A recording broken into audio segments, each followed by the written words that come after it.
Business and philosophy are usually seen as two completely separate aspects of human activity. The reality is that business is just part of life, and where there's life, you can't avoid having philosophy. That is conscious life. If you're a human being and you're conscious, you're self-reflective by your own very nature. You know that you exist. One of the strange things about the practice of modern business over the past 100 years is to deny that we're conscious. For instance, employees have been treated very often like machines. People have been asked not to have any feelings, and then their real life happens sometime after they go home.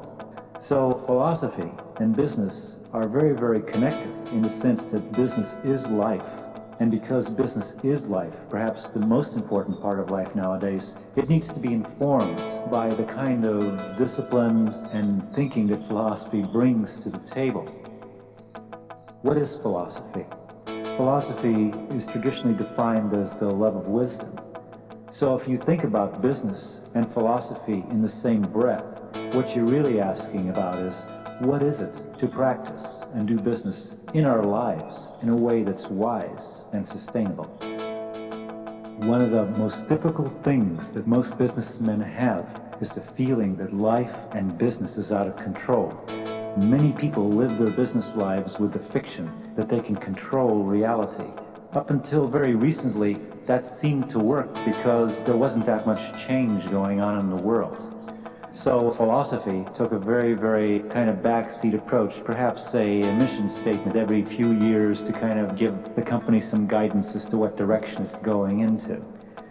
What is happening now, especially since the fall of the Berlin Wall and the expansion of the capitalist ethic into the entire global economy, is a new world where change is so rapid that every few weeks you feel like you're really no longer in the same world. A world where people like Tom Peters talk about thriving on chaos. It's really about knowing how to live with ambiguity and confusion, and to be more precise, how to live with change. Philosophy is precisely important in proportion to the amount of change that's occurring in our time.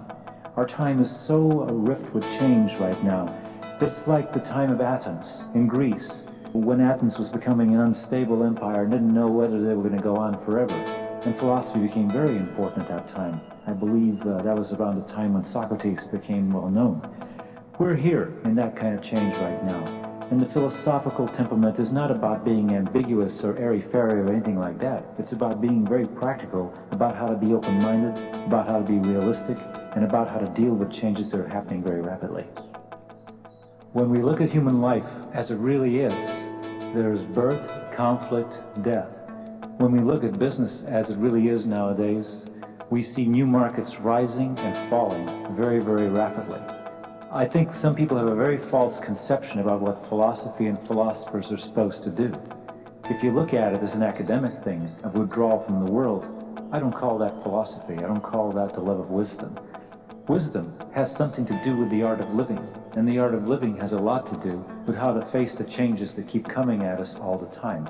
It's like being a samurai, knowing how to adjust the flowers and do some calligraphy, and at the same time having to fight the battle when the battle is there to be fought, and then when the battle is over, put the battle aside and enjoy life that we have. It's to be able to find that which is timeless, great, and eternal in the midst of a world of change. That has something to do with wisdom, I suspect. The person who lives a life working in a job for a job's sake probably is not the kind of person who's going to appreciate the question about philosophy and business. Unless, of course, they're going through some kind of crisis in their lives and they want to ask questions and want to look about where they want to go to next and resolve some conflicts that they have in themselves.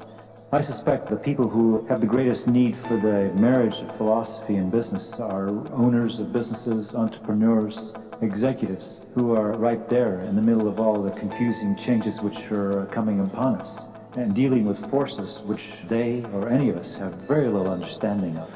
Hedonists in such a universe is very likely to drown in confusion.